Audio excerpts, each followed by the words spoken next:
bishops, and they make decisions together, and they typically will have a patriarch or a primate with another title maybe who presides at their meetings, but is not the absolute ruler of them all. So for us, all bishops are fundamentally equal.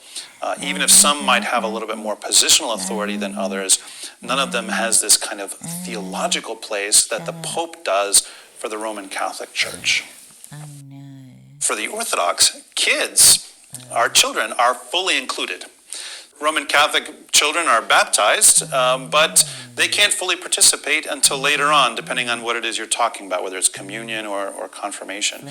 Whereas Orthodox Christian babies are fully engaged in the whole life of the congregation sacramentally, and children grow up having received communion from their earliest memories, because they literally are being communed as babies. The Roman Catholic teaching about purgatory, and then also the system of indulgences, the Orthodox do not believe in any of that.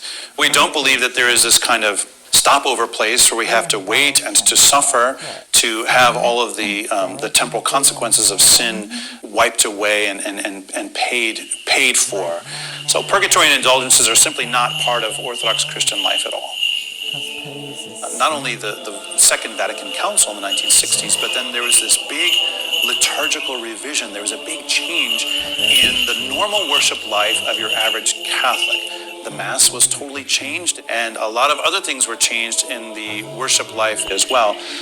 But for the Orthodox Church, we never have experienced anything like that.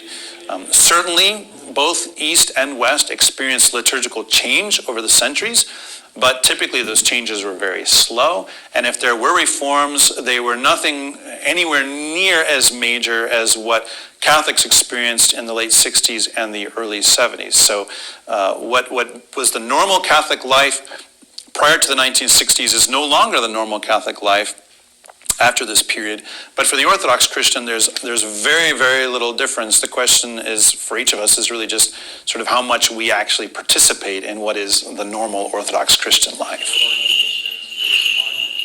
It used to be that Roman Catholics had a moderately rigorous fasting tradition. Now, largely speaking, the only obligation for most Catholics is that you don't eat meat on Fridays during Lent only. For the Orthodox Christian who's really following what's expected of us, we end up fasting almost half the days of the year. That doesn't mean that all Orthodox Christians are that good at fasting. Some are pretty good at it and some are not so good at it. But nonetheless, the expectations have really not changed very much at all for the Orthodox. Throughout history, we can see some adjustments here and there.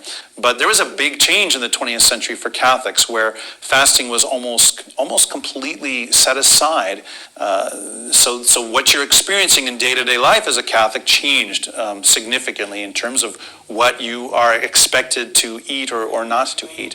Whereas for the Orthodox, we've never really had that big change.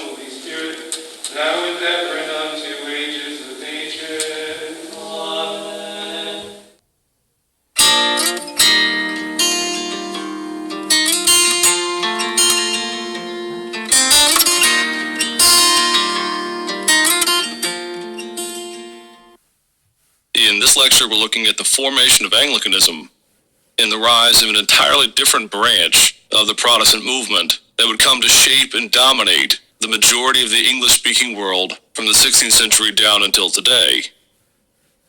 And to begin with, we have to make sure we understand what Anglicanism is and what it has come to be. One of the strange things for new students to the study of the Reformation is the extent to which Anglicanism is an enigma. It really doesn't follow any of the same patterns or the same structures, entirely at least, of the kinds of reformations you see in the Lutheran regions in Germany or in the Swiss regions under Calvin and Zwingli and Bullinger and all of these others. It's an enigma.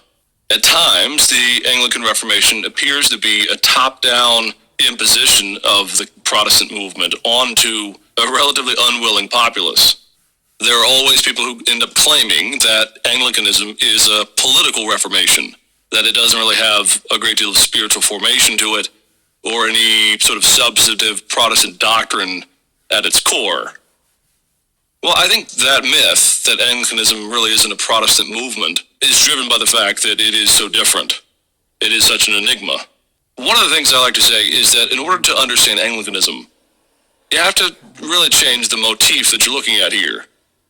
We are so used to Luther's somewhat explosive Reformation, or some of the explosive reformations that you see in Switzerland, in France, and in other parts of Europe, where it seems that almost overnight, you go from an overwhelmingly Catholic populace, maybe disgruntled, to suddenly you have a real core of those who are Protestant leading the charge for a Reformed or Reformational church.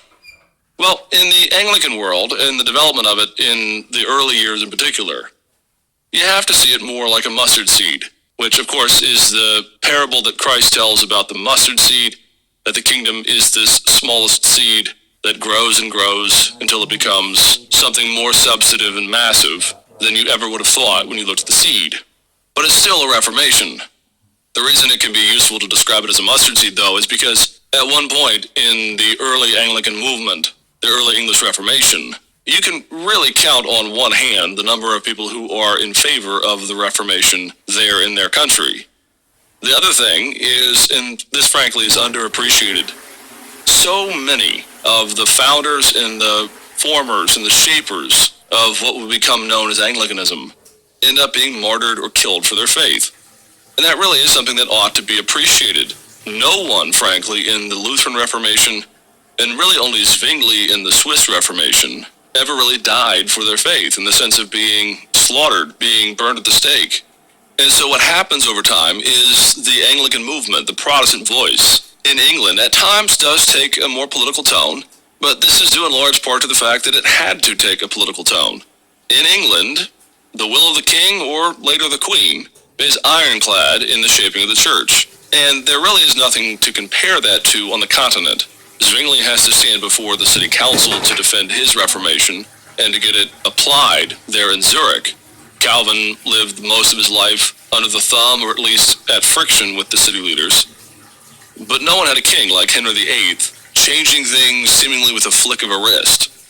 The other factor that we now appreciate more about the English context than we ever really did before is just how inhospitable it was to the Reformation.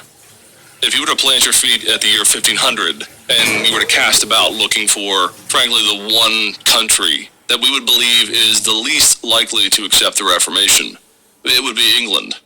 A lot of the problems that we have on the continent, things like uneducated clergy or clerical abuse of maybe celibacy or of their power, really doesn't happen in England. You have a really educated clergy. You have a real tight-knit band.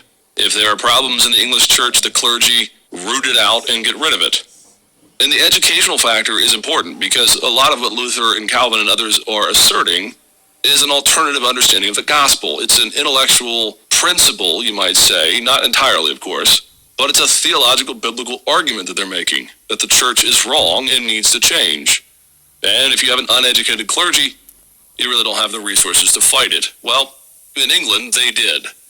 They had plenty of resources. More importantly, though, the king, the sovereign over England, was really in tight with the papacy. And we'll see this as we go on. From Henry VII to Henry VIII, for a number of decades, in fact, for roughly 15 years after Luther's Reformation gets going, there is nothing hospitable to the Lutheran message. Well, the question then is just what happened? How do we go from a devout Roman Catholic country of England to what we now know it to be, which is a real fusion of church and state in a Protestant ethos, in this Anglican ethos? Well, to tell that story, we have to go back into the latter Middle Ages. All of us will be aware of something called the Wars of the Roses. Now, notice the language there. It's wars, it's multiple wars, it's not a single war, and it's the Wars of the Roses. Well, what is this all about? Well, unfortunately, all of this sort of language comes from none other than Shakespeare, who later, during the Elizabethan and Jacobean periods, roughly a century or more after the end of the Wars of the Roses, it's Shakespeare who applies to the two houses that were vying for control over England the emblems of the white rose and the red rose. Shakespeare really borrows it from an earlier chronicle, etc. But even in the chronicle, it's not used to the great effect that Shakespeare uses it in his plays. Well, the Wars of the Roses ever since have been known as this, and we do still use the red rose and the white rose as more like an analogy or as an emblem to remember the differences here. No one, though, in the Wars of the Roses would have actually seen themselves full stop as being really identified merely by the color of a rose. Well, what happened was is in the Middle Ages, as we get closer to, say, 1500, you have a vying back and forth between two noble houses, the York family, the York dynasty, and the Lancastrian line, or the House of Lancaster. And the way the roses sort of divide up is the York side is considered to be the white rose, and the Lancastrian side is said to be the red rose. Well, for a long period of time, both of these houses really trade off back and forth. Who is going to be king or the sole ruler of England? Back and forth, different dynasties rise up and cast off the other one. Well, both sides actually go back to a single family, the Plantagenet family. And there's all kinds of dynastic squabbles back and forth. We're not going to go into all of that. But it is actually quite dramatic. It's a bit of a soap opera at times. Well, as it happens, the end, really, of the Wars of the Roses happens in 1485, in the Battle of Bosworth Field. And this pits Henry VII as the claimant to the Lancastrian side against Richard III of the Yorkist side. Now, it's important to realize here, Henry VII really had not much of a claim to the throne. His name was Henry Tudor. Henry Tudor traced his lineage back not to a king or a queen, or even to a lesser son from the noble houses, but, if you can believe it, to a queen who, when her husband died, she took on a lover, and she married one of the sort of men of the entourage there in the court, a man by the name of Jasper Tudor. And it's from that line that the Tudor dynasty is descended. Now, make note, this is not a dynastic claim. Dynasties are arranged according to the male line, typically. Very, very rare can you go back and find a female line. But the Lancastrian side had been whipped, and so the next best thing was Henry. Well, for most of us, the Battle of Bosworth Field in 1485 is something we're not necessarily familiar with, but I can tell you right now, we're all familiar with one of the great slogans that Shakespeare came up with in his play Richard III. At the Battle of Bosworth Field, Richard III is said to have been knocked from his horse. And in the play, he says, famously, a horse, my kingdom for a horse. And we all know this line, even if we don't know the context. Well, the context is Richard III is essentially being bested on the battlefield. Henry's troops are about to win, and Richard III essentially says, have the kingdom, that's fine. I just want to live, give me a horse, and you can have it. But that doesn't happen, and Richard III is slain. And as a result, the Tudor dynasty comes to the throne. Now, we see this even today. If you've ever seen the Tudor Rose, what happens is Henry actually ends up marrying a princess from the Yorkist side, Elizabeth of York. Again, notice the name York. She's from the White Rose side. Well, Henry being a Lancastrian, the intermarrying here is one of the real pivotal moments where the Wars of the Roses cease. Because now, any lineage, any issue between Henry and Elizabeth is now believed to be bringing both these sides together. And it's for that reason that whenever you see a Tudor rose, it's a red and a white rose intermixed. Now, what does all this have to do with the English